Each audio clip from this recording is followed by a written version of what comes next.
Lo que voy a hablar fundamentalmente son de compuestos químicos contaminantes ambientales que afectan al equilibrio hormonal. El nombre que se ha traducido en inglés es endocrine disruptors, pues disruptores endocrinos. Las sociedades médicas y el principio de precaución. Bien, el contenido es este. En primer lugar, cáncer. ¿De acuerdo? Ya que soy clínico y hablé tanto de cáncer de mama, pues las malas noticias, ¿no? Las cosas en cáncer van mal. Y en aquellos sitios donde tenemos a todos contados, van muy mal. Registros del cáncer provinciales hay en Granada, en Murcia, en Zaragoza, en Navarra, en el País Vasco y en Asturias. No hay más. Que están funcionando desde el año 84 y no se le escapa ni uno.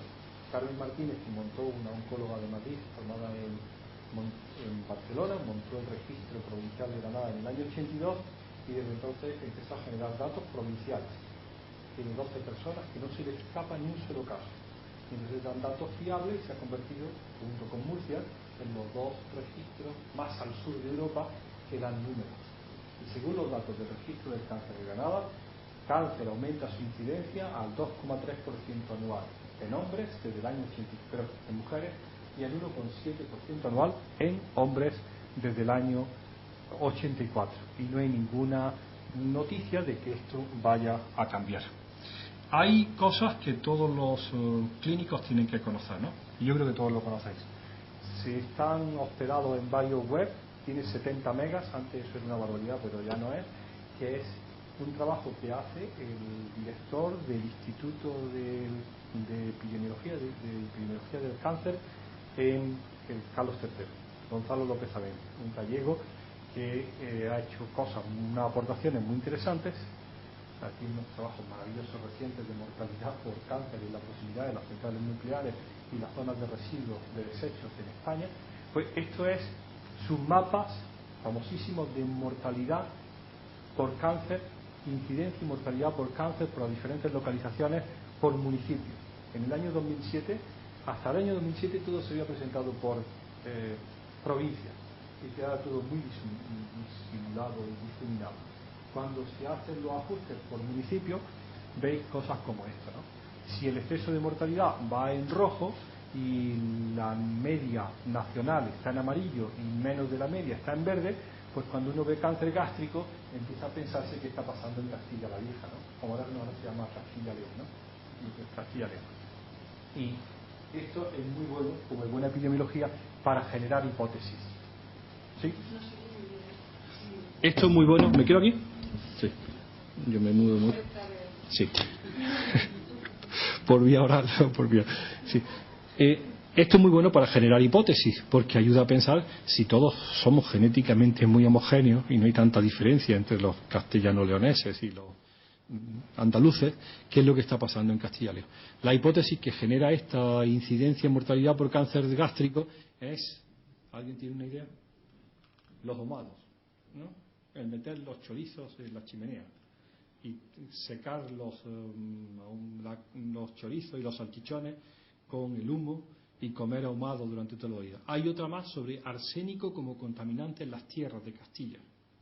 A mí siempre, se lo digo a Gonzalo, no me gusta nada esto, ¿no? A ver si sale, que esto sea la denominación de origen de La Mancha, que esto sea Ribera, Duero y Toro, que esto sea el Albariño y que esto sea La Rioja y esto el Penedés. Dice, esto es el vino tinto, esto no son los ahumados, esto es el vino tinto. Bueno, pues para que cada uno tiene su hipótesis y que empiecen a explorarla, ¿no? Excepto los vinos blancos estos del sur y el Jerez y otras cosas, los demás, esto es un mapa de las denominaciones de origen. Pero no, ellos dicen que son los ahumados. En el caso de cánceres químicos, acordaros, cáncer químico, el primero de todo, antes que pulmón, es vejiga, cuando los alemanes en la industria de colorantes detectan un exceso de incidencia de cáncer de vejiga entre los trabajadores de la industria ya en el siglo XIX, pues cáncer químico es el típico que le ha sacado los colores siempre a la Junta de Andalucía, ¿no?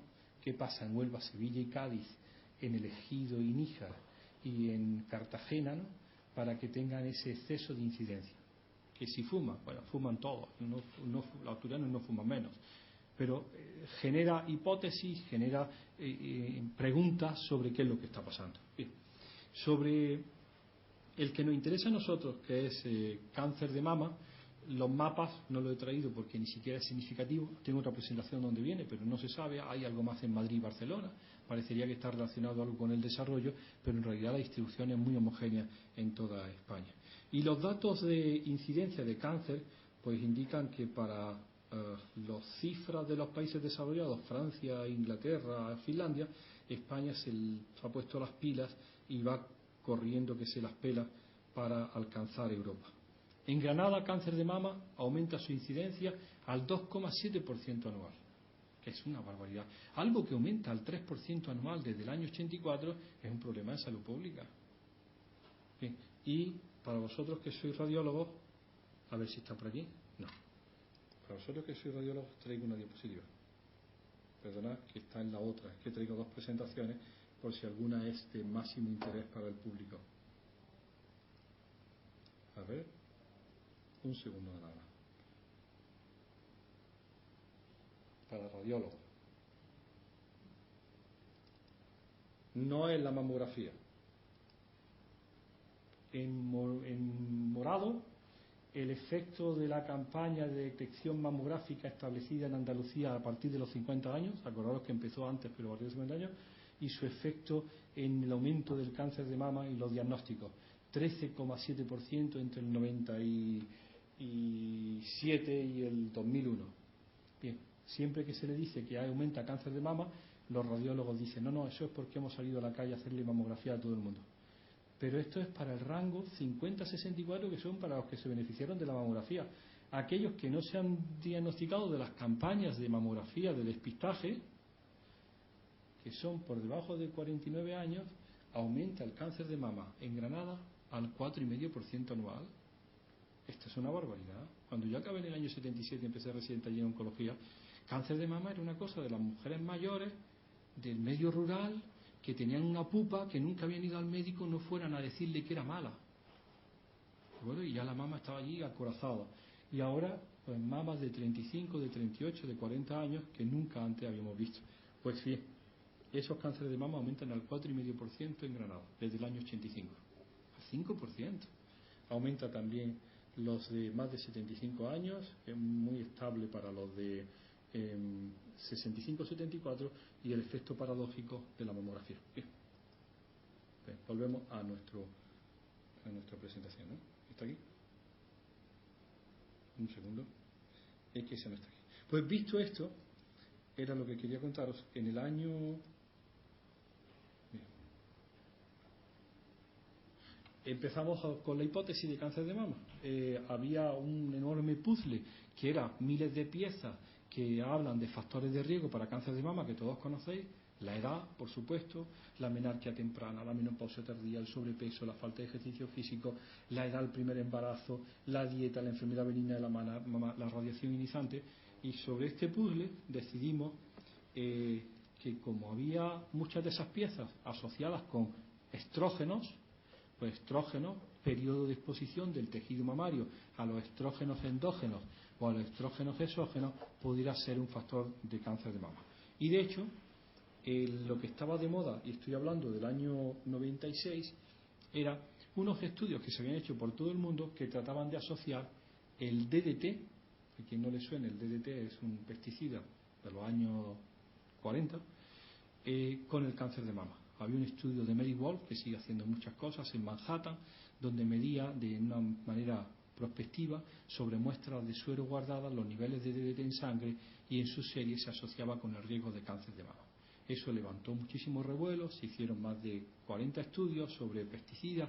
Uno estudiaba los PCBs, el otro el hexaclorobenceno, el otro el DDT, pesticidas orgánicos, colorados, persistentes, y trataban de asociarlo con cáncer de mama. Tanto que en el año 93 se publicó ese editorial en el Journal National Cancer Institute que respondía pues a la inquietud que se había creado entre los hippies, ¿os acordáis?, con Rachel Carson y la primavera silenciosa. A quien no le suene, había un libro clásico, muy clásico, que era Rachel Carson, había escrito que por fin el campo no tenía pajaritos y no había pájaros en la primavera porque habían muerto todos los insectos por culpa de los pesticidas y el ciclo natural pues estaba fracasando. Pues bien, el editorial del Journal National Cancer Institute decía que si la epidemia de cáncer de mama no iba a ser la cosecha de harvest, la cosecha de la primavera silenciosa. Y todo esto tiene un romanticismo y una cosa, y la mitad de los estudios no eran concluyentes.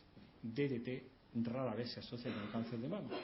La mayor parte de esos estudios no eran prospectivos, era en el momento de diagnóstico le sacabas un poquito de sangre al paciente, ibas con un químico, te medía el DDT o sus metabolitos e intentabas asociar el día del diagnóstico con la historia expositiva previa y el riesgo de cáncer de mama. Es decir, trabajos de un planteamiento muy pobre y rara vez asociado.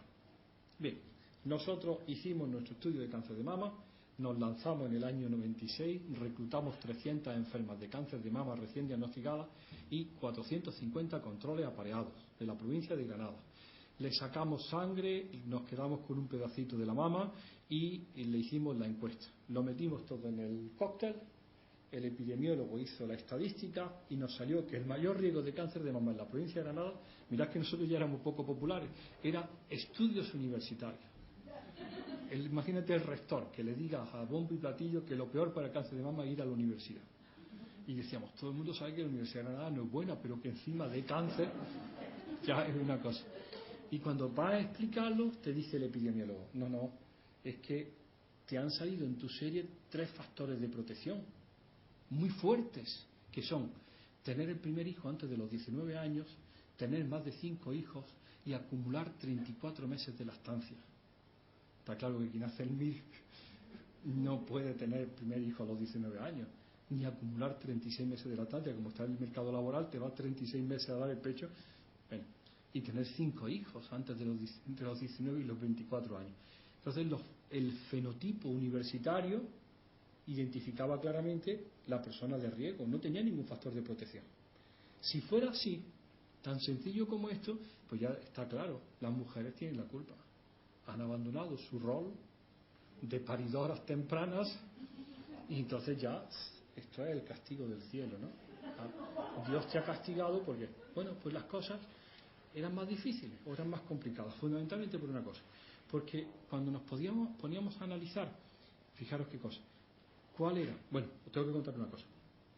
El segundo factor era los antecedentes familiares. Y el tercero, con esas historias, ¿no? De ovario, mama, en primera, segunda generación, las primas. Y el tercero era nuestra hipótesis de trabajo. Nosotros le cogíamos a los pacientes un pedacito de grasa. Estamos hablando del año 96, no es como ahora, ¿no? Que allí se pelean 15 laboratorios por tener un pedacito del tumor para hacerle 20 marcadores. Estamos en el 96, que una mastectomía o una cuadrantectomía pues era suficientemente abundante para que hubiera grasa para todo el mundo.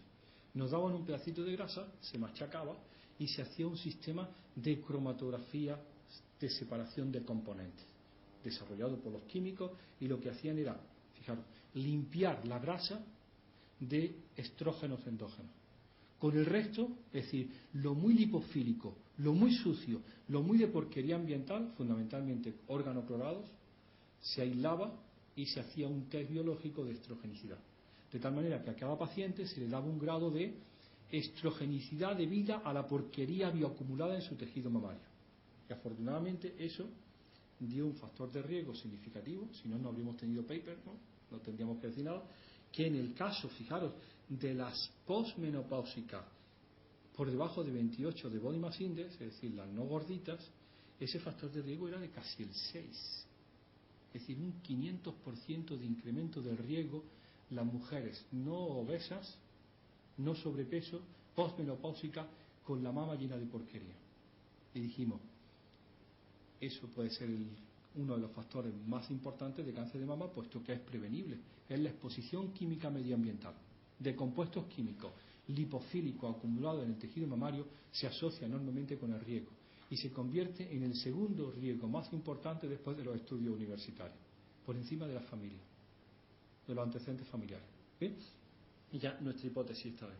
Pero seguimos trabajando con las series, como tú sabes que estas series dan para muchos papers y muchas cosas, y empezamos a ver quién era la persona que menos carga estrogénica tenía. A ver si alguien se acuerda. Quien menos carga estrogénica tiene es quien ha empezado a parir pronto, quien ha parido mucho y quien ha dado mucho el pecho. La hipótesis que todos los libros de texto manejan en el efecto protector de cáncer de mama del embarazo temprano, antes de los 19 años, la hizo nuestro amigo José Russo, que ya se ha jubilado en Pensilvania, que dice: La transformación, me lo aprendí de memoria, la transformación temprana de los acinis, terminales del no sé cuánto mamario, del BUT mamario, los hace resistentes a la carcinogénesis. Y todo el mundo repite eso una vez y otra vez y otra vez. Y nosotros decimos, bueno, pues será eso. Pero fundamentalmente hay una cosa. Si empiezas a parir pronto, si pares mucho y si das lactancia, tu mama se queda limpia como una patena, como dicen allí en Granada, ¿no? Limpia como una patena. Y tu riesgo de cáncer de mama se va al suelo, como si fue el de tu abuela, porque te libera. Y cuando empiezas a plantear eso, sale el primero y dice, pero esto se lo está comiendo alguien. Claro, el hijo. Y dicen los toxicólogos clásicos, el primer hijo, el primogénito, yo siempre digo, yo soy el quinto, el primogénito se come el 65% de la porquería que la madre ha acumulado, la madre se libera del 65% de todo lo acumulado con el primogénito. El segundo ya se lleva menos. Y si el primogénito es con 32 años, se lleva 32 años de porquería. Bueno, puede ser la hipótesis. Entonces decimos, pero esto es una locura. Cuanto más estás acumulando, más aumenta tu riesgo. Si no te pares, se va acumulando como en los machos toda tu vida. Si de pronto pares, se lo cedes todo, y mejor, si empiezas a parir pronto y lo haces mucho y da mucho el pecho, al final tu mama, en nuestras estadísticas salía perfecto, que la mejor, hay una relación perfecta entre organoclorados y edad, a no ser que paras, porque pegas un bajón y empieza a acumularse otra vez, y si pares otra vez, otro escalón de caída, ¿no? Es decir, que la mejor manera de evitar el riesgo de la carcinogénesis local que pudieran tener contaminantes hormonalmente activos es parir pronto, parir mucho y dar muchos meses de lactancia. Y así se publicó y dijimos, bueno, tenemos esta explicación para el efecto protector del embarazo temprano. Esto es lo que quería decir.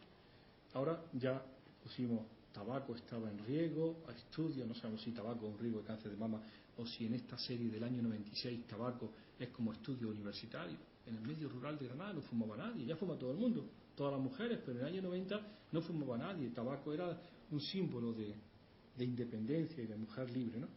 Estudios, clase social, dieta, obesidad, y ya ponemos la exposición química ambiental. ¿Bien? La idea era, tendríamos el maravilloso paper si nos hubiera salido que el DDT era un factor de riesgo, porque era lo que decía Mary Wall. Bueno, como el tejido mamario que teníamos era abundante y está guardado en el sótano, en el biobanco, cada vez que encontramos a alguien en toda Europa que tiene una buena técnica para detectar algo, hacemos un trato con él y le damos nuestro tejido mamario. Y la media de compuestos químicos en el tejido mamario de los casos y de los controles de las mamas de Granada es 17 pesticidas organoclorados, 37 bifenilos policlorados, 10 PCBs hidrosilados y diosina, 15 diosina y furano, 8 bifenilos polibromados, 11 ésteres de PBBs, que nos está desde el año 2004 dando papers semestrales. Todos los semestres hacemos un paper, que es ¿cómo va la corte? ¿Sabéis lo que he hecho yo? Como esto ya había que presentarlo, me lo dieron una vez todos los resultados de las 300 y 450 de las 750 pacientes para todos estos compuestos, el listado en papel continuo de impresora. Y más de una vez he ido a una reunión de estas de Europa y he cogido el papel y de pronto lo he tirado así, el papel digo, y uno de estos es el culpable de cáncer de mama, un compuesto químico, porque es tan naif, tan increíble, tan terriblemente zoquete pensar que uno de esos compuestos químicos es el causante de cáncer de mama, que eso es como casarse con los toxicólogos, ¿no? Esos que todavía siguen pensando en el mercurio, el plomo, que le ponen nombre a las enfermedades, el saturnismo, el azogue, y le dice, tío, eso ya pasó. Eso era cuando la gente se metía en una mina de mercurio y estaba todo el día nadando en mercurio, entonces se le iba al cerebro, o el otro del plomo y se intoxicaba por plomo. Ahora estas enfermedades son múltiples compuestos químicos no profesionalmente expuestos toda la población. Y del cóctel, incremento de enfermedad. ¿Cuál? Adivina. Y esa es la nueva hipótesis. Es decir, podríamos acabar aquí la conferencia. Lo que hemos descubierto en estos años es que cuando ya nos cansamos de estudiar las madres, el más tonto dijo, ¿y por qué no reducimos? Nuestra hipótesis era mala, ¿no? Porque estudiábamos la exposición el día del diagnóstico. Defendíamos que la exposición del día del diagnóstico, aunque la enfermedad tuviera 8 años de antigüedad, estaba relacionada con la exposición previa, porque como son bioacumulables y persistentes, decimos, medimos el DDT hoy, pero esto ya estaba aquí hace 10 años. Entonces eso cuela, ¿no? El editor te lo compra porque los persistentes pueden haber estado allí mucho tiempo. Pero es ingenuo pensar que la medida de la exposición el día que diagnostica la enfermedad pudiera ser buena para referir la exposición en los meses anteriores a que se originara la enfermedad. Que puede ser, pues en mama, ¿cuántos? 7, 15, 2, no sabemos. ¿Cuándo se originó la transformación maligna de la célula loca para que empezara el tumor mamario? ¿3 años antes? ¿5? No depende, cada uno tiene su apuesta, ¿no? Bien, el caso es que en un momento determinado decidimos, no lo voy a contar porque está en otra representación, decimos, entonces, ¿quién es el que se expone más a los estrógenos? Y dijimos, el recién nacido, porque no tiene más que 9 meses. ¿Cuál es una de las grandes sospechas? A ver si alguien cae. Una enfermedad diagnosticada al nacimiento cuya etiología tiene la sospecha de exposición estrogénica. Cristorquidia. Si no nace de nalgas, si nace a término y no tiene los testículos en la bolsa, una de las hipótesis es exposición estrogénica inadecuada del feto durante el embarazo. Nos metimos en cristorquidia. Reclutamos nuestra cohorte de 706 niños nacidos hasta que tuvimos 51 cristorquídicos. Nos quedamos con las placentas, medimos los contaminantes en las placentas y de nuevo bingo. Las placentas más estrogénicas debido a la porquería medioambiental suponían hasta un 4 de OR o un 300% de incremento del riesgo de cristorquidia y o hipospadias. Después lo veremos, ¿no? Es decir, que por bestias que sean, por brutos que seamos en las hipótesis, funcionan y van encendiendo. Y yo digo siempre, si somos tan brutos, tan imperfectos en el desarrollo y de la hipótesis, para que realmente se asocie epidemiológicamente y estadísticamente salga una P de 0,01, ¿cuánto tiene esto de responsabilidad en la carga de enfermedad? Dice, probablemente mucho más, porque se asocia. Bueno, sigo entonces. El que la exposición de todo el mundo, estamos hablando del año 96, ¿no?, era vulgar, pues empezó a popularizarse en los años 2000. Y si os acordáis, esto es, no sé de qué año es, pero cuando todavía estaban de ministros los socialistas y estaba aquí doña Cristina Narbona, ministra de Medio Ambiente en España. Y una ONG, en este caso, ¿quiénes son? Los WWF, ¿no? ADENA. WWF decidió analizar la sangre de los ministros de Salud y de Medio Ambiente de la Unión Europea. Doña Cristina cedió la sangre, la analizaron y aquí está un listado, ¿no? Midieron 106 compuestos químicos. Cristina tenía 46 residuos. Le dieron su informe privado y ella voluntariamente citó a los periodistas en un hotel en Madrid y presentó ante la prensa sus resultados. Tenía 46 residuos. Fijaros aquí. El 100% de los ministros, y como digo yo siempre, gente que no se le conoce ningún oficio, son ministros, ¿no?, de riesgo, ¿no?, son políticos, ¿no? El 100% de los políticos tienen 22 PCBs, tienen el metabolito mayoritario del DDT, el DDE, el 100% tiene hexaclorobenceno, el 100% tiene, ya empezamos, el bromado PBD 153. ¿Alguien ha oído hablar de los bromados? A ver. ¿Desde cuándo no arde una discoteca? ¿Desde cuándo no arde una cuna? ¿Me acordáis, no? El gran riesgo de la madre o el padre fumador, que se le caía el cigarrillo sobre la cuna y se prendía, y se quemaba el niño en 20 minutos. Ya nada arde. Ninguna ropa arde. La desgracia está de la discoteca de Madrid. Se pisaron, murieron gente, tiraron una ventana. No ardió nada. Esta sala ya no arde. Uno hace una hoguera aquí y no arde. Gracias a los bromados. Toda la tapicería, el textil, la madera, todo está tratado, la electrónica, con PBBs o PBDs. El bromo tiene tal afinidad. El bromo tiene tal afinidad por el oxígeno que cuando va a arder, el bromo se libera, atrapa las moléculas de oxígeno e impide la ignición de cualquier material. un invento de Thomson del año 1991 que ha salvado millones de vidas. Problemilla: el flúor, el cloro, el bromo y el yodo son de la misma columna de los halógenos, y lo mismo hay un tetracloro bisfenol A, que es el DDT, que hay un tetrabromo bisfenol A, que es lo más parecido. ¿Sabía que se parece? ¿Alguien se acuerda de un tetrayodo con dos fenoles? A la hormona T4. Ni acaso hecho podían haber inventado una molécula más parecida a la tirosina, que en lugar de 4 yodos tiene 4 bromos. ¿Os acordáis? Si os acordáis de la química. El fenol, pero acuérdate, el fenol es así de chico. Son 6 oxígenos, 6 carbonos, un oxígeno y varios hidrógenos. Y viene el yodo de 127, que es una bola, es como las naves espaciales esas de la Guerra de las Galaxias. 4 yodos colgados en esa molécula tan pequeñita. Pues lo mismo, 4 bromos enormes, y hacen unas moléculas completamente distintas. Tan distintas que son la clave del crecimiento, la clave del desarrollo de tu cerebro, la clave de que no seas tonto al nacer, la clave del pensamiento, todo. Bueno, pues los bromados, hay uno que hasta el propio catálogo industrial lo llama el T4-like, el que se parece a la T4. Ya están en la sangre de todo el mundo, ya están en el tejido adiposo de todas las mamas de Granada, esperando a que no pase nada. Y todos están agradecidos de que ya nada arde. Dice, ¿pero tú habías hecho el risk assessment, la evaluación de riesgo de los bromados? No.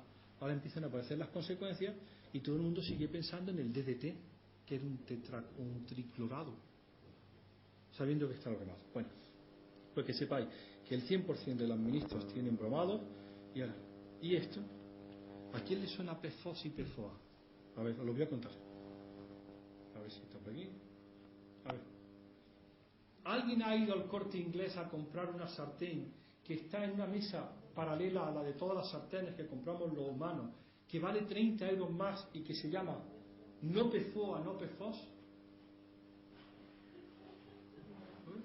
Pues si alguien está en esta conferencia, se va corriendo y compra no PFOA y dice, ¿y qué será el PFOA? ¿Por qué abre una sartén que no tiene PFOA? Bueno, pues PFOA son polímeros, vale 30 euros más, pues tiene menos cosas pero vale más.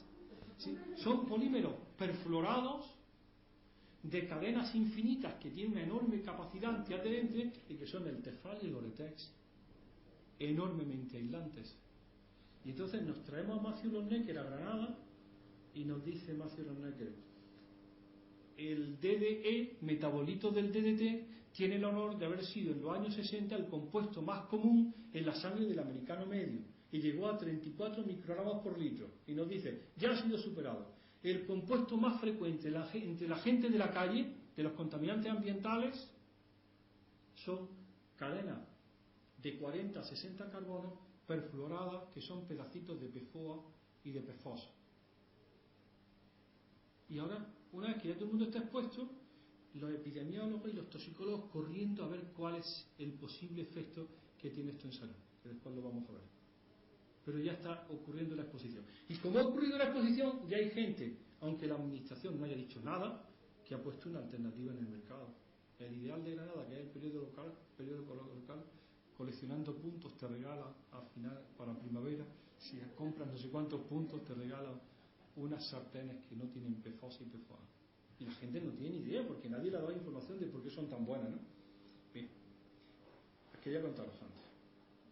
De estos pesticidas, volvemos otra vez a pesticidas, de pesticidas no vamos a hablar nada. En la presentación la otra, si después queremos hablamos de pesticidas, pero esto es una cosa tan antigua. Bueno, los pesticidas parecería que está todo bajo control, ¿no?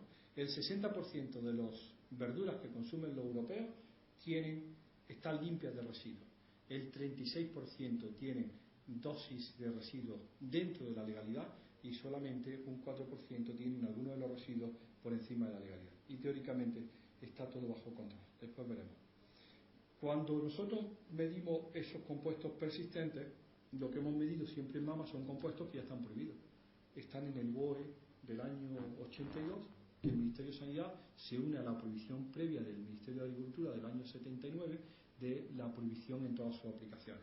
Y son DDT, toxafeno, hexacloro, clordano, dieldrin, el hexaclorohexano, el lindano. Y ahí está todo el mundo, toda la historia de la exposición de los últimos 60 años, ¿no? Esto aparece en el mercado a partir de la Guerra Mundial, el 40-45, pues se aguanta hasta 40 años más, hasta el 85, como grandes pesticidas con el beneficio tan enorme para el cultivo. No solamente hay una fuente de exposición en la agricultura, la vemos después si queréis, sino que hay exposiciones tan cutres como esta, ¿no? ¿Acordáis esas postales que venden con anuncios de Nestlé y de Suchar, como son postales en los kioscos, anuncios de los años 50? ¿Sí? Hubo uno que aguantó en los kioscos 3 meses, que era este: higiene y precaución, colonia con DDT, Cruz Verde, ahuyenta y elimina los insectos y combate la caspa. Entonces, si uno tiene unos niveles altos de DDT, no tiene que ni siquiera don't blame, no es que eche la culpa al agricultor, ve a tu madre y le dice: yo no echaría mi colonia Cruz Verde, que era tan buena para la caspa, porque ha estado utilizado como aditivo en 1000 cosas, porque era buena, ¿no? Igual que ahora ocurre con el lindano, ¿no? Esto da lugar a que hay una enorme preocupación y que trabajos como los nuestros del año 2006 pusieran de manifiesto que el 100% de las mujeres que dan a luz en el Hospital Clínico de Granada tienen una mezcla surtida de DDT y sus metabolitos. A pesar de que no haya un uso ilegal, a pesar de que no haya ninguna trampa, sino simplemente la demostración de que la exposición transgeneracional es una realidad. Bueno, año 2014, Palma de Mallorca. Todos los mallorquines, todos los niños tienen DDT, porque lo tienen los españoles, los catalanes, los vascos y los alemanes. Pues no hay por qué pensar que en Mallorca es distinto, ¿de acuerdo? Si se hubiera medido, vemos que sí se ha medido, en Menorca se ha medido.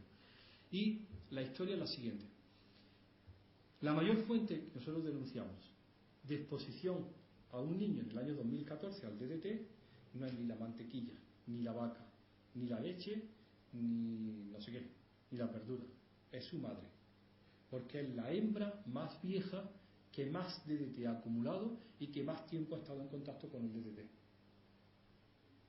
La transmisión madre-hijo es la mayor fuente de exposición a los compuestos orgánicos persistentes prohibidos por el BOE. Pero ya no están en la leche, difícilmente están en las mantequillas ni en los quesos, están fundamentalmente en la placenta, porque la madre durante el segundo trimestre, y vosotros lo sabéis mejor que yo, moviliza grasa, pone todo en marcha, aquello es un despelote, qué maravilla, qué de cosas le está dando, más todos sus residuos. Alguien pensaba que con estas cosillas bioacumulables, con que saliera en el BOE en el 2000, en el año 84 ya se acababa el problema. Dicen no, esto tiene una cola enorme, hasta que al final se vaya a aclarar.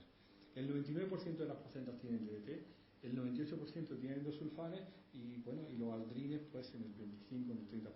Bien, este es el Boretec que habíamos visto.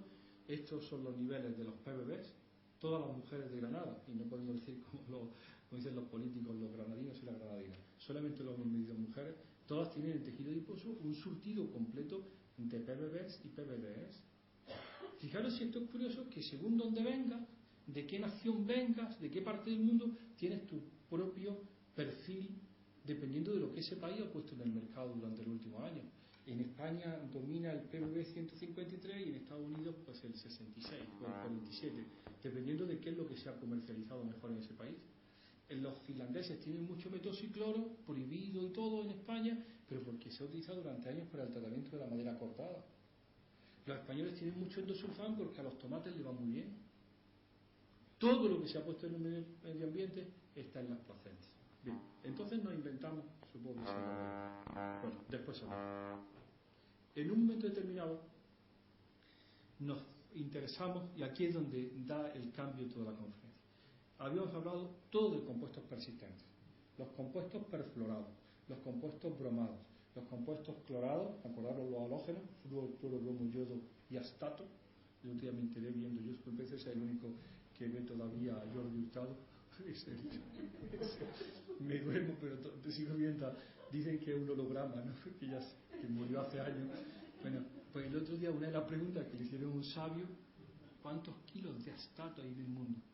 Había como 150 gramos de astato, que es un elemento muy raro. Bueno, pues flúor, cloro, bromo y yodo han sido el no a más para la industria, porque hace productos cuando es flúor, cloro, bromo o yodo orgánico incorporado a fenoles y a moléculas complejas, tiene unas aplicaciones distintas. Toda la industria se ha basado en esos compuestos. Tiene un problema esos compuestos, son de muy difícil metabolización, se incrementan en la cadena trófica, lo que se llama la biognificación, y además tienden a acumularse en grasa. Si nosotros somos el gran depredador, pues todos esos compuestos van a más, a más, a más, a más. Y durante años no hemos entretenido. Es más, si alguien en el hospital de Mallorca quiere meterse en el tema, lo primero que hace es medir DDT. ¿Por qué están empeñados todo el mundo en medir DDT? Porque ya que tienes una población, quieres que el 100% tenga residuos, por lo menos tener números, y juegas a lo seguro. Te busca un laboratorio de la universidad que haga química fina y le das las muestras y el 100% salen con DDT. Pero bien, en un momento determinado nos dimos cuenta que había otra serie de sustancias con actividad tóxica que no estaban en el listado de los persistentes. Y el primero que voy a presentaros son los eftalatos. ¿De acuerdo? Sonarán porque hay un decreto, una orden de la Unión Europea de la prohibición del uso de los eftalatos como ablandadores del plástico en biberones, en tetinas, en mordedores y en chupetes. Es un ablandador del plástico, lo hace flexible y hace unos cuantos años salió la prohibición de los eftalatos y se hizo aplicando el principio de precaución, que es, aunque no hay una evidencia de que esto sea malo para la gente, no podemos permitir que los niños en una edad tan temprana estén expuestos directamente. Bien, pues ya está en la mayor parte de los envases libre de talatos. Es posible, y vamos a hablar un poquito de plástico, identificar los plásticos.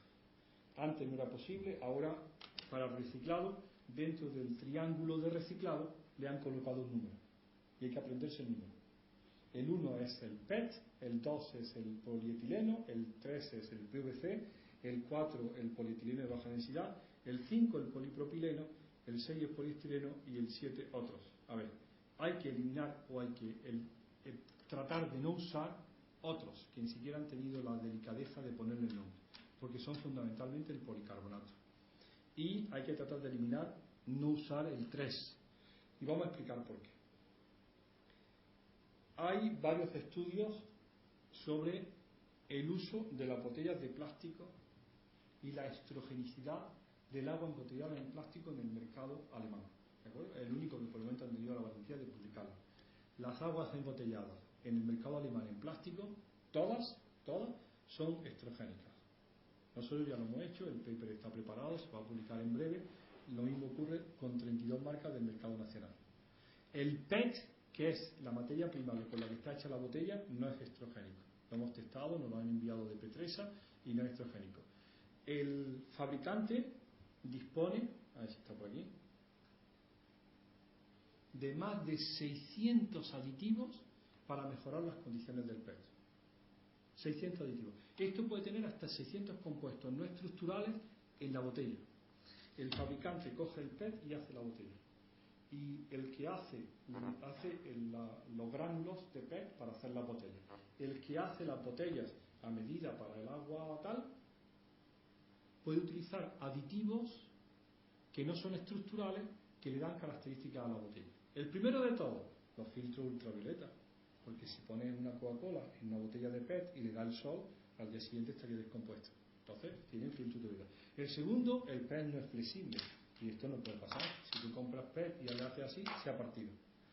Son acelerante, antiespuma, antidegradante, antioxidante, antiazonato, agentes de inflado, retardadores de la llama, plastificante, análogos del bisfenol, estabilizantes, UV filter. El plástico se ha convertido en un auténtico fuente inagotable. La Unión Europea en 2011 dice esto. A mí esto me fue tan patético, dice la Unión Europea. A ver, trata de explicarlo así. Los plásticos pueden estar compuestos de diferentes capas, unidas entre sí por medio de adhesivos. Los materiales y objetos plásticos pueden también estar impresos o recubiertos por revestimientos orgánicos o inorgánicos.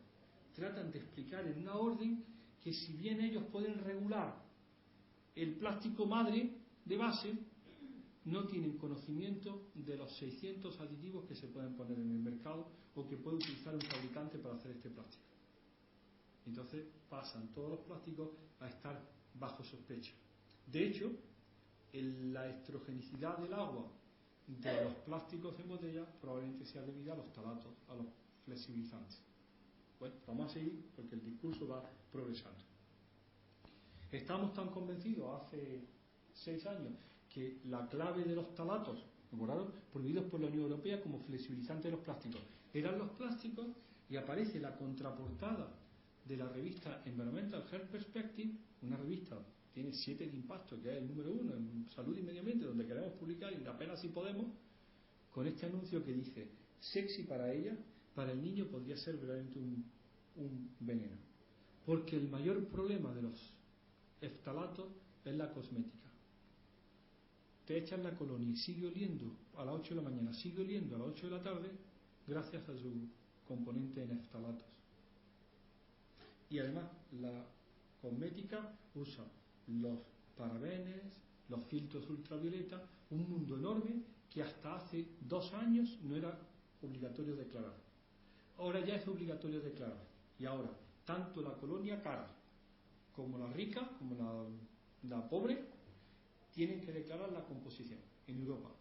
Pero la composición solamente descriptiva, cualitativa, no cuantitativa. Entonces aparecen los botes con una lista de 60 componentes.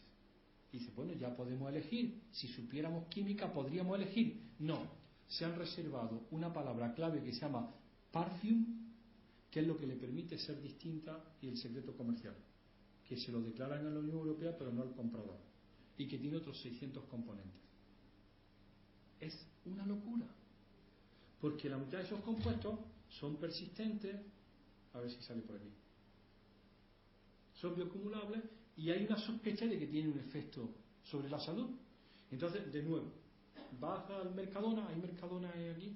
Sí. Vas al Mercadona y te encuentras todos los detergentes, todos los, ¿cómo se llaman?, los geles de baño, y al final 2 botes blancos que valen, si todos valen 2,80, este vale 3,20, más caro, y es 0%. Y dice 0% parabenes, 0% colorantes, 0% eftalatos, 0% fenoxietanol. O 0% colorantes, por lo menos ha tenido la delicadeza de poner los eftalatos con FT, ¿no? Porque mira, esto lo lee un andaluz, PHTHALA. Un andaluz en la 4ª consonante dice, esto no es una palabra, esto no puede ser una palabra, 4 consonantes seguidas, esto no puede existir, ¿no? Es decir, sin que la administración haya tomado medidas, hay fabricantes que ya te venden pero en geles sin eftalatos y sin parabenes, porque toda la atención de toda la clase epidemiológica y todos los investigadores están centrados en la exposición humana a parabenes, a eftalatos, todos derivados de la cosmética. Dices, ¿pero qué están esperando estos? A decir que esto no puede ocurrir más. Y vamos a ver, ¿por qué decimos nosotros que esto ocurre? Mira, vamos para atrás. A raíz de esto, de nuestros niños con Cristorquidia y Pospadia, pues hicimos una cohorte de machitos recién nacidos, 708. Con 708 teníamos ya 50 Cristorquidia, dijimos, aquí paramos. Y entonces había una cohorte preciosa de niños en Menorca, de Matías Torrent, y Valencia, Ribera del Ebro, que tenía experiencia por Flix, Sabadell, Guipúzcoa. Nos unimos todos y decidimos hacer la cohorte de seguimiento INMA, la INMA, Infancia y Medio Ambiente. Tiene 3.500 madres seguidas durante su embarazo, y los niños de Granada tienen 11 años. Los de Menorca, que son los más viejos, tienen ya 14 años. Y Matías los mide, los pesa, los talla y le dedica un tiempo con los psicólogos. Orinan en un bote, le coge uña y le coge pelo cada 2 años desde hace 14 años. Y nosotros hacemos lo mismo con nuestros niños de Granada y el resto lo mismo. La cohorte INMA está dando, ¿qué?, 15 papers anuales de exposición humana. Ya no hace falta, como hace el ayuntamiento, ¿no?, poner un captador en la avenida del Paseo de Mallorca para ver cuál es la contaminación atmosférica. Nosotros tenemos 706 niños distribuidos por la provincia de Granada, que comen, beben y mean en un bote cada 2 años. Absolutamente todo lo que hay en el medio ambiente están esos niños. Y medimos hidrocarburos aromáticos policíclicos en la orina, plomo en el pelo, mercurio en la orina, cotinina en la orina. Y además sabemos cómo van de peso. Esos son factores son los niveles de exposición, y además los psicólogos le hacen los test de entendimiento, de crecimiento, de todas las cosas que ellos saben hacer, de inteligencia, de todo lo que se hace. Bien, pues la cohorte está produciendo datos importantísimos sobre la exposición de los niños y sus consecuencias. Y en esos estudios, pues ya nos han sacado los colores varias veces. Hemos medido la exposición a los metabolitos de los talatos. Como esto es muy complicado y que tiene que ser un laboratorio acreditado, nos lo ha hecho nuestra amiga, ¿dónde está por ahí? Antonia Calafat, de Mallorca, directora, agarraros, directora del laboratorio de análisis químico del Center for Disease Control de Atlanta. Se fue de becaria Fulbright. Yo coincidí con ella en el año 87, ella llegó un año después, y es la directora del instituto. Y tiene aquí su familia, viene a Mallorca un día y otro. Y es lista como el hambre, química analítica y directora de todo el centro. Bueno, pues a Antonia se le mandaron todas las muestras, con todos los permisos, y nos ha ayudado a medir los metabolitos de los talatos. Estos son los porcentajes de muestras negativas.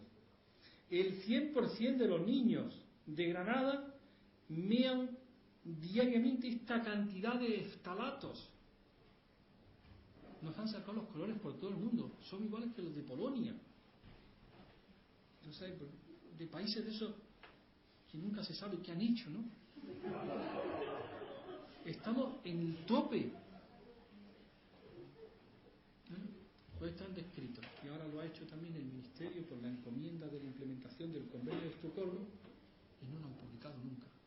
Hemos visto de sesgo así los resultados una vez en Bruselas, pero no se llegan a publicar, porque se nos cae el pelo de vergüenza de la cantidad de talatos que mean diariamente los niños españoles. Pues ya están hechos y publicados.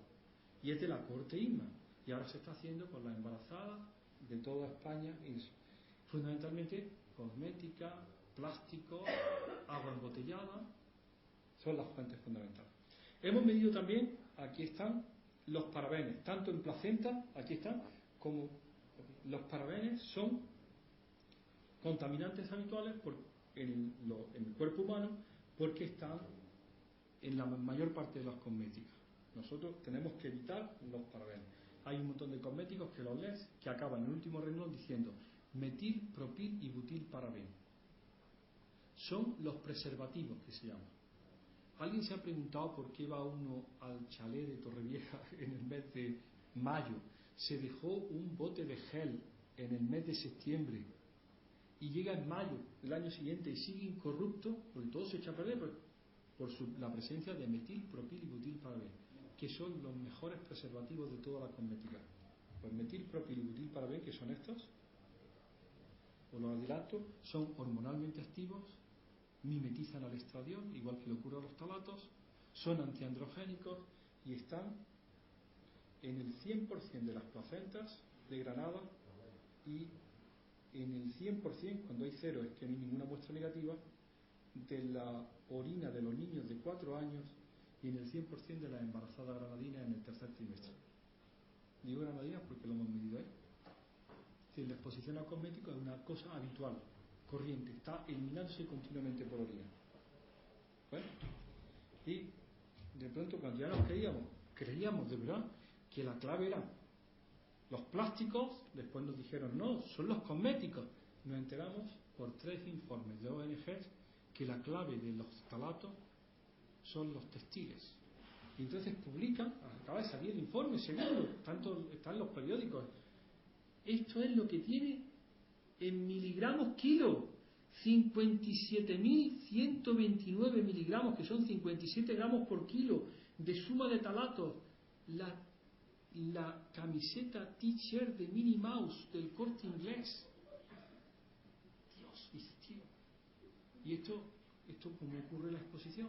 Cuando la lavas, cuando te la pones, cuando la tiendes. Y la de Mickey Mouse, esta es la de Minnie, la de Mickey Mouse, 101.000 en el Carrefour de Bruselas. Y entonces denuncian diciendo, pero ¿esto quién lo está controlando? Nadie. Y os voy a contar una cosa porque me llama una gente rara de Madrid que tiene una sociedad que se llama Slow Fashion, igual que Slow Food, preocupados por la producción textil. Voy allí, yo cuento mi historia y entonces empiezan a pasar mi información y me dicen, bueno, es que esto está la cosa complicada. Os lo cuento desde el principio. Empezamos a hablar mal del PET e inmediatamente se moviliza, nos ha pasado ya 3 veces, se moviliza la industria y tenemos un inside visit, que es, viene alguien experto, nosotros llamamos a un abogado, se sienta en la mesa y nosotros hablamos y yo hablo. Siempre que ha pasado eso, hemos tenido la sensación de que si ellos son los expertos, no vienen a ver lo que nosotros les podemos contar, sino a ver lo que nosotros sabemos de lo que ellos ya saben, a ver cuánto sabemos de lo que ellos saben. Bueno, pues bien, y nosotros siempre, sí, por favor, vienen y nos dicen, como usted sabe, el PET no es hormonalmente activo. Le decimos, no, en ninguno de nuestros test ha salido que el PET, el tereftalato, es hormonalmente activo. El problema son los aditivos. Y claro, estamos muy preocupados con el reciclado. Ponemos la oreja así, a ver qué cuenta y qué se le escapa al hombre. Y dice, porque usted sabe que 1/3 de las botellas de Europa, aproximadamente 1/3 del base de botella, se recicla en Oriente. No lo sabían, pero voy a saber. Dice, y viene a Europa en forma de fibra para hilatura. ¿No? ¿El PET viene?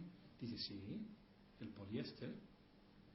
Yo me quedé frío y dijo, ¿el poliéster es PET?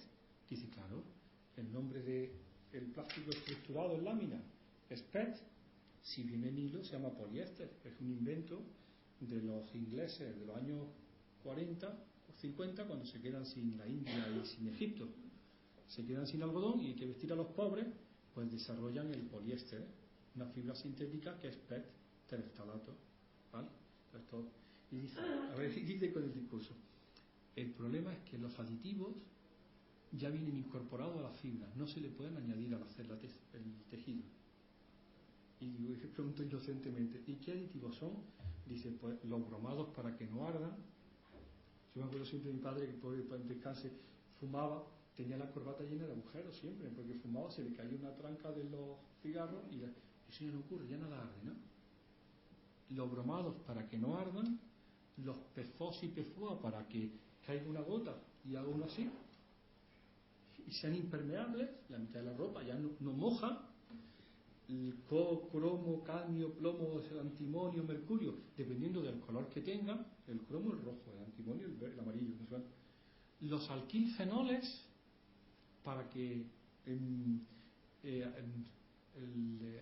planchen bien, los estalatos para que no se arruguen, el tributil estaño, prohibido en todo el mundo mundial porque es responsable de que los moluscos tengan pene, las hembras, prohibido, pero en Galicia, en todo sitio, porque ha acabado con los moluscos y con los gasterópodos, con la Nucella lapidus. Hay gente dedicada más que a eso, al imposex, que es el pene de las hembras de los moluscos, porque se utilizaba en la pintura de los barcos y está prohibido en toda Europa. Pues el TBT sigue siendo, parece un aditivo para que el sudorcillo del sobaco no huela tanto y no se descomponga. Y esto es la ropa que nos estamos vistiendo. Yo que mis trajes son siempre de dusting, que no han visto la lana por ningún sitio, ¿no? Y cuando cae lo leo y pone 50% poliéster, le digo yo al tipo, entonces estas chaquetas son 3 botellas de Coca-Cola de 2 litros. Y me dice, más o menos. Digo, la madre que os parió. Y todo así, es un reciclado, porque había oído hablar del reciclado de que los peces comen vaca, o las vacas comen, eso era el escándalo, ¿no? Las vacas comen harinas de pescado, pero los peces comen vaca triturada. Y entonces dice, bueno, si hay contaminantes, estarán pasando ahí, es horrible. Pero eso también es los plásticos y la hilatura y el textil y todo se va reciclando y cambia de proveedor. y la contaminación va subiendo y va subiendo, y nuestros niños de ISMA mean de todo, mean estalatos, mean parabenes, mean filtros ultravioleta, perfecto. ¿Veis todo esto? Tenemos papers de placentas y de tejido adiposo para todos estos productos. Ahora nos hemos metido en los metales. Aquí está, mira, este es el último. Una chica ha hecho las tesis con metales. Hemos buscado otro tipo que hace metales y está aquí. Este es de 2013.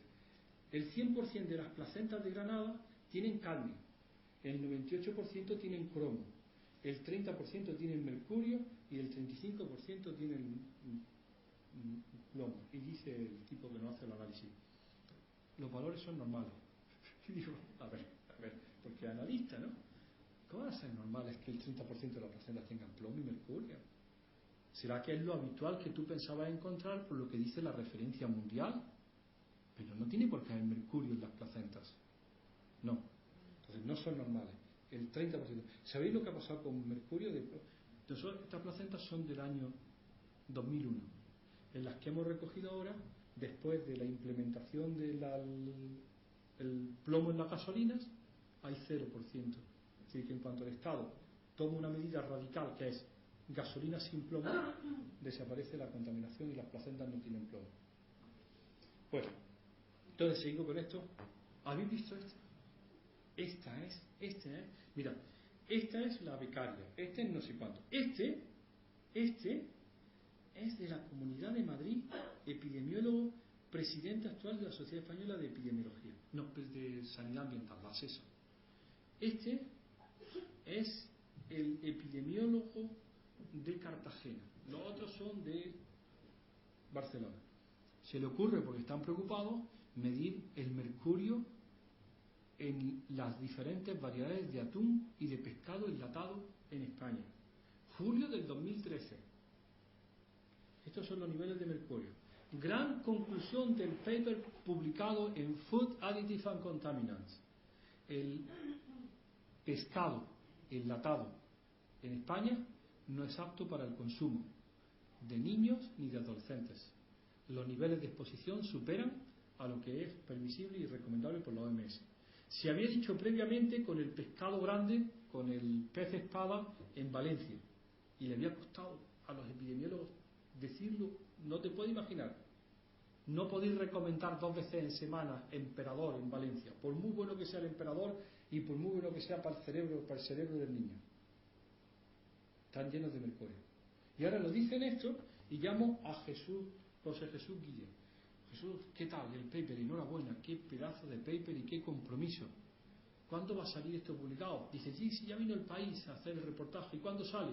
Dice, me han llamado esta mañana y me han dicho, nunca. Dice, pero si tú un problema de salud pública. Tú no puedes seguir comiendo pescado. Y además han hecho la disección completa, saben si son. Los peces que te meten en la lata tienen 10 años.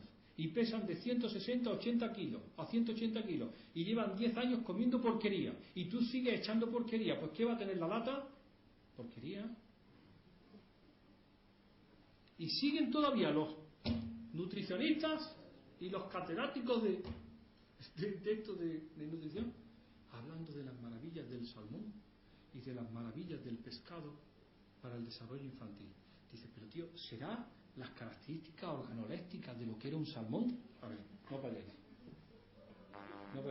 A ver, tenéis que ver esto. Es que esta gente... Esto no es mío. Un segundo, no pierdo. Hay un informe, igual que está la red ISMA, está la red, está aquí. Génération Future, de los franceses. Ellos tienen también su red y hacen estudios de exposición de los niños. Deciden seguir las recomendaciones del Ministerio de la Salud francés para darle de comer al niño un día. Comer 5 frutas y legumbres por día, en cada comida según su apetito tomar pan, cereales, patata y legumbres, 3 raciones de leche o sus derivados, limitar el consumo de sal, materia grasa y agua. Van al supermercado al sur de París, le preparan la comida y hacen 3 alícuotas. Una para un laboratorio en Bélgica, otra para un laboratorio independiente en Francia, y analizan. Pongo simplemente en la cena. A la madre se le ocurrió ponerle salmón. A ver, esto es el salmón. Todos los bromados, el catálogo completo de los bromados que hemos puesto en el medio ambiente para evitar que no ardan las sillas, forma parte del salmón. Todos los DMTs, todos los dioxinas y esta lista de PCBs. Resumen, el niño se come en un solo día 128 residuos químicos de origen humano, 42 posibles o probables carcinógenos según la clasificación IARC, 5 carcinógenos ciertos, 37 disruptores endocrinos, todos dentro de la legalidad, en los niveles de residuos. Y ahora entonces dice, bueno, está dentro de la legalidad, entonces empieza el gran contencioso. Agarraron en el mes de noviembre, muy nervioso en el Parlamento Europeo, sobre todo las mujeres, las parlamentarias, que son las únicas que se toman esto en serio, los hombres no tienen problema. Las parlamentarias, algunas de estas se levantan, una de estas de 53 años, agresivas, se levanta y le dice a la comisión, ya está bien, ¿no? Implementamos un plan de investigación en disrupción endocrina hace 18 años, íbamos a dar recomendaciones, hemos sacado proyectos en el WordPack, en el FP5, en el 6 y en el 7. A mí me han hecho la vida porque me han dado becarios, me han dado dinero, todo. Hay papers. ¿Cuándo vamos a hacer alguna recomendación? Y dicen los de la Comisión Europea, en noviembre tenemos preparado una recomendación. Se publica la recomendación completamente light, y aparece una carta de 14 editores de revistas de toxicología diciendo que las recomendaciones van contra el sentido común, desprecian a la toxicología y son una locura. Y fijaros lo que dice la primera recomendación. ¿Estáis sentados, no? Es tiempo de hacer una toxicología basada en el efecto combinado, porque la señora ministra tiene 46 residuos y los niveles son bajos, y la pregunta que hizo a la Narbona cuando era ministra era, ¿y 46 residuos bajos no son un nivel alto? Todos callados. Y yo, que era el experto, tuve que decir, no lo sabemos, porque la toxicología reguladora que regula nuestras vidas y nuestros riesgos está hecha en el momento de registro para compuestos individuales. Y no han permitido nunca que se hable de efecto combinado. Entonces eso es mentira, porque si la mama tiene 37 PCB, 10 DDT, habría que hacer el estudio del efecto combinado de productos químicos en dosis bajas que pudieran tener un mecanismo común. Eso no es materia de discusión. Dicen en el paper de noviembre que eso se discuta, y dicen 14 editores de revistas de toxicología europea y americana. Eso va contra el sentido común. Se le hinchan las pelotas a los buenos, liderados por Philippe Grandjean, un danés que ha estado toda su vida estudiando los esquimales y los inuits, que es catedrático en Harvard, y escribe, da a la luz la relación, de quién cobran los 14 editores. Todos tienen intereses comerciales y todos tienen contratos con la industria. Dicen, la madre que os parió. Se ponen entre la espada y la pared a la comisión y dice, ¿cómo se llama este hombre en portugués? El que es Barroso. Nosotros le escribimos una carta, que está ahí, si queréis entrar y ponéis carta de la SESPA, de la Sociedad Española de Epidemiología y Salud Pública, que son 3.800, al señor Barroso, está publicada de ayer. Y dice Barroso, en abril tendrán ustedes una respuesta. Y dice, eso maricón, si te vas en marzo. Así es. Estamos esperando la respuesta en abril. Y esto no pasa nada. Es el no pasa nada. Y la exposición sigue apareciendo. Vamos a volver a nuestra presentación. Nosotros seguimos describiéndola y haciendo, algunas veces conseguimos, vamos a acabar ya, ¿no?, asociar la exposición con efecto. Ya sabemos las fuentes de exposición. Y he dejado para el final esto. ¿Quién de aquí, siendo clínico, sabe que el 30 de junio del 2011 se prohibieron la fabricación, comercialización y uso en toda la Unión Europea de biberones de plástico hechos de policarbonato? Un solo día, un mandato. Lo habían dicho previamente aquí está, en el año 2008 los canadienses, salen el ministro de Medio Ambiente y de Sanidad en el telediario de las 12 del día 18 de abril y dicen: tenemos malas noticias, desaconsejamos el uso de biberones de plástico para la alimentación infantil, están hechos de policarbonato y el monómero del policarbonato es bisfenol A, que es estrogénico desde el año 1936. De hecho, se diseñó como estrógeno por el mismo señor que inventó el dietiletilvestrol. Los más viejos se acordarán del DES. Cuando yo llegué todavía se trataba la metástasis ósea de próstata con DES. Y ahí los epidemiólogos saben la causa DES, ¿no? El cáncer de vagina de células claras en niñas expuestas sin útero por amenaza de aborto a dietiletilvestrol y de esa asociación tan perfecta. Pues el DES es este. A ver si sale por aquí. Lo tengo por aquí. Bueno, estará en la otra. Pues el DES polimeriza muy bien y se convierte en el plástico más vendido en el mundo. Y el dietiletilvestrol, el bisfenol A se polimeriza muy bien y se convierte en el plástico.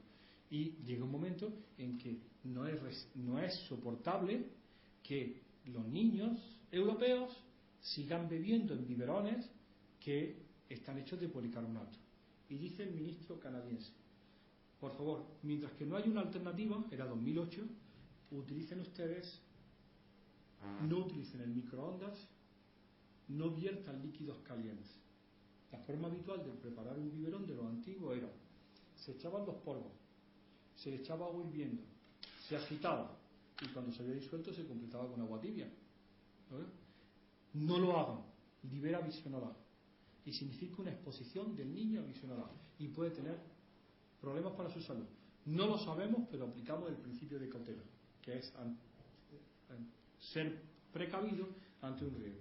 Y el 30 de junio del 2011 la Unión Europea lo prohíbe. Avisa el 26 de noviembre que en 6 meses acaban y el 30 ya no hay. Ahora todos los biberones de todas las farmacias y todas las tiendas son free BPA, así.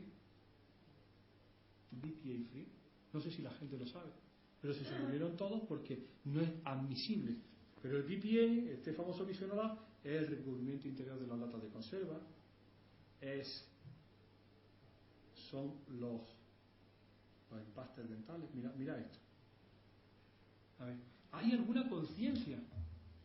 ¿Habéis visto los tickets de los supermercados, de los cajeros? Los tickets que pierden, te los guardas en la cartera y cuando los sacas ya no se ve lo que ponía. Son puro bisfenol A. Y mirad la alerta del gobierno francés de noviembre: tomar medidas inmediatas para la reducción de las mujeres jóvenes a la exposición del papel térmico usado en los cajeros y a la primera oportunidad biomonitorizar la exposición de la población a riesgo, porque son kilos de bisfenol A que manejan térmicamente al coger eso y a darlo. Primera recomendación: se tiran los tickets de eso. O si uno tiene posibilidad, utilizar tickets de impresión de tinta, pero no tickets de impresión de calor, en las máquinas de los hospitales, en todo. Pero los franceses han decidido que el 1 de enero del 2015 se acabó el bisfenol A en todas sus aplicaciones en Francia, y la Unión Europea tiembla y dice: un país no puede decir eso unilateralmente. Lo ha decidido fundamentalmente porque son las resinas epoxi. Mirad, de Antonia Calafat, ya estamos acabando. ¿Os acordáis? De bisfenol A, los niños granadinos mean 4,2 nanogramos mililitros de bisfenol A todos los días en orina. ¿De acuerdo? Está medido. Y es una medida, como diría este, normal. No es normal, pero es la habitual. Bien. Dice Antonia Calafat: cuando el niño sale del hospital, si un niño sale del hospital, sobre todo del NICU, del Neonatal Intensive Care Unit, puede llegar a orinar 946 nanogramos. La mayor fuente de exposición a plásticos de todo tipo es el medio hospitalario. Hemos estado un año en Bruselas, 8 personas encerradas todos los meses. Ahora ya no en Bruselas, ahora hay que ir a Luxemburgo, porque el Luxemburgo se ha quejado y ha dicho: aquí no vienen. Para escribir un documento que se publicó la semana pasada que se llama BPA in Medical Device, describiendo los escenarios más posibles de exposición química en el medio hospitalario. El primero, y más grave, hemodiálisis. Y viene el evaluador del riesgo y dice: los expertos, hemodiálisis son pocos y están muy enfermos. no vale. ¿Así? Entonces no es un problema. Yo no sé qué diciendo. ¿Cómo? Sí, ya tienen, con lo suyo ya tienen bastante. Y salen. Niños. Ah, sí, esto ya es otra cosa. La mayor fuente de exposición a plástico actualmente es el hospital. Fundamentalmente por una razón. Porque habían confiado todos los toxicólogos, estos listos, en que tu cuerpo era tan sabio que si estos compuestos entran por vía oral, se absorben por vía enteral, el hígado los metaboliza, gluco y sulfo conjuga al 100% y se orinan en 3 minutos. Pero si te lo están poniendo en vena, se acabó el hígado. Y entonces ahora ya están mucho más serios.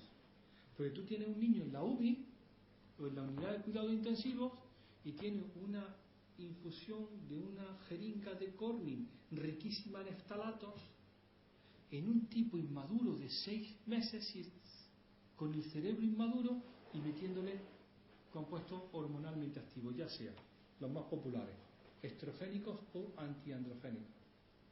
Ya todos los papers, ya están los catalanes midiendo distas. Fijaros qué cosa, para ver los clínicos cómo están desarrollados.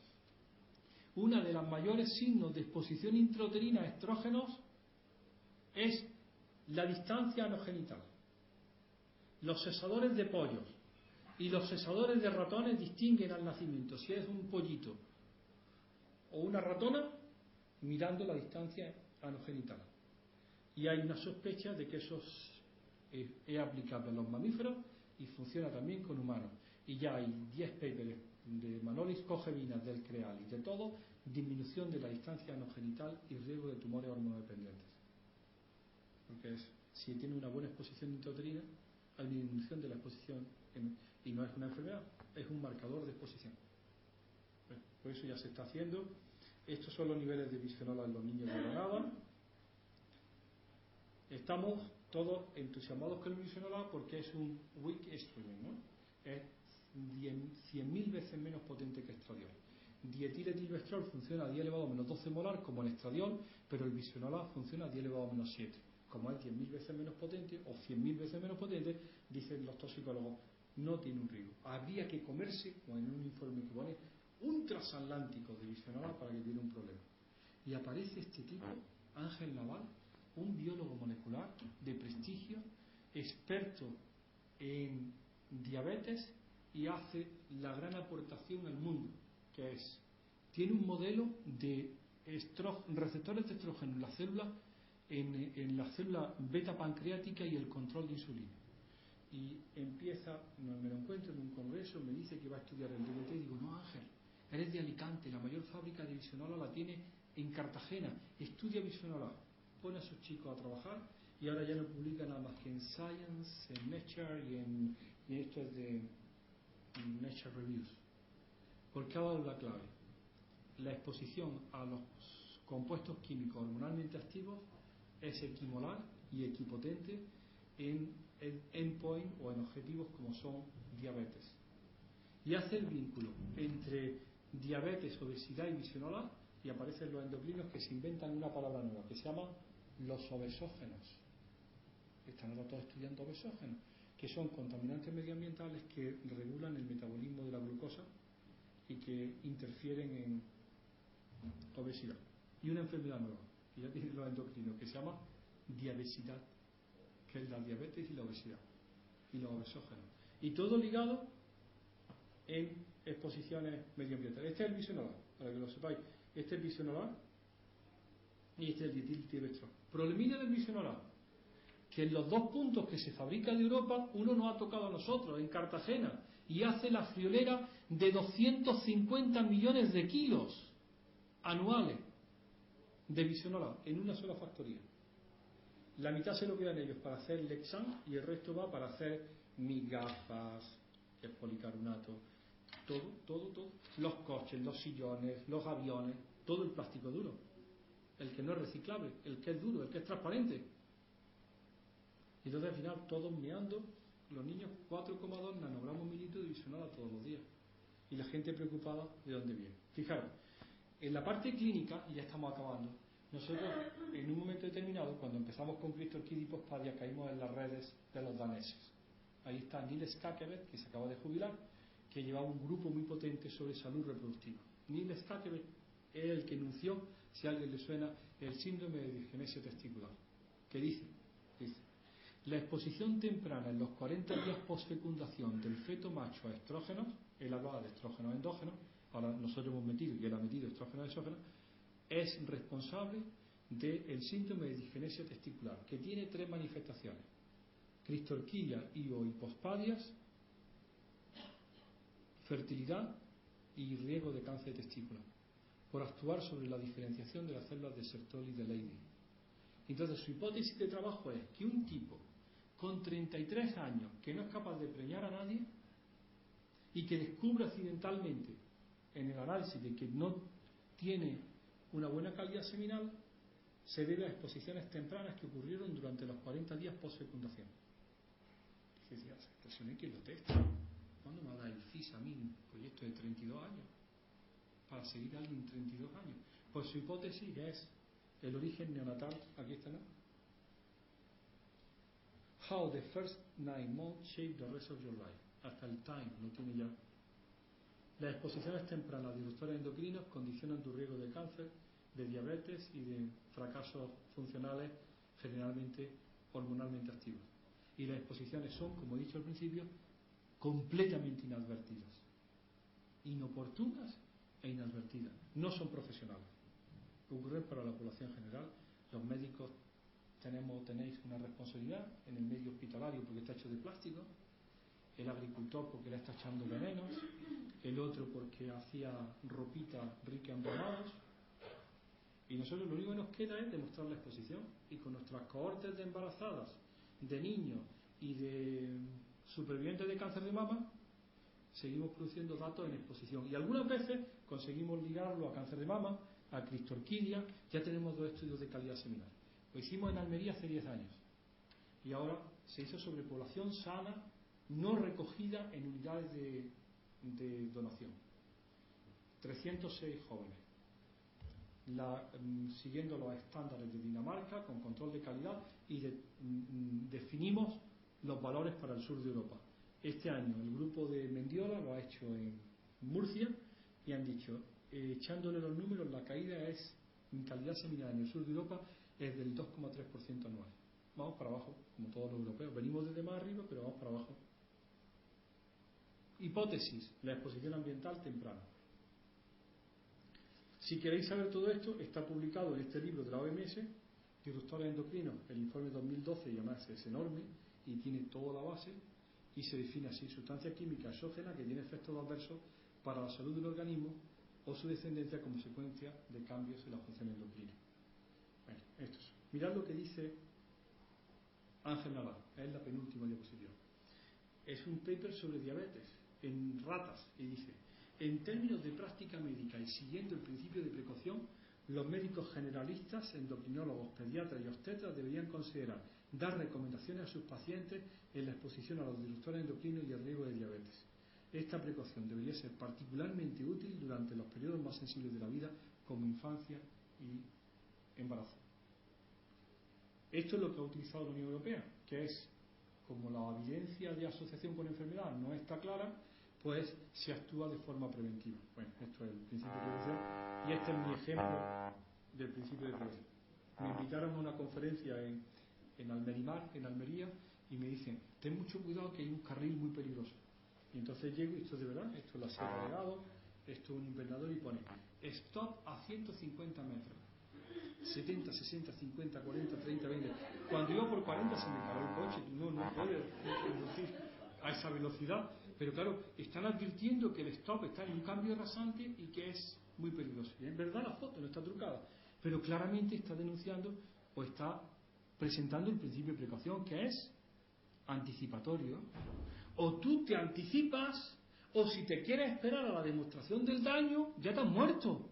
Si lo que quieren es que nosotros en el año 2014 hagamos el magnífico papel de la demostración de que el DDT produce cáncer de mama, ya se ha jodido la gente porque ya tienen cáncer de mama. O te crees, por la evidencia que hay en el animal, o la evidencia de haber metido la pata de manera similar anteriormente, que tienes que actuar disminuyendo la exposición, o no haces nada. Yo siempre digo, la Guardia Civil, que es el máximo exponente del poder establecido del Estado, nunca lo hemos visto en el stop, aquí arriba, ¿no? La Guardia Civil está detrás del stop, escondido detrás de un árbol. Si pasas y viene un camión de 2.000, 20.000 toneladas y te arrolla, te dice, es que van como van. ¿De acuerdo? Y si no te para, te dice, venga usted aquí. Muy bien, muchas gracias por vuestra atención.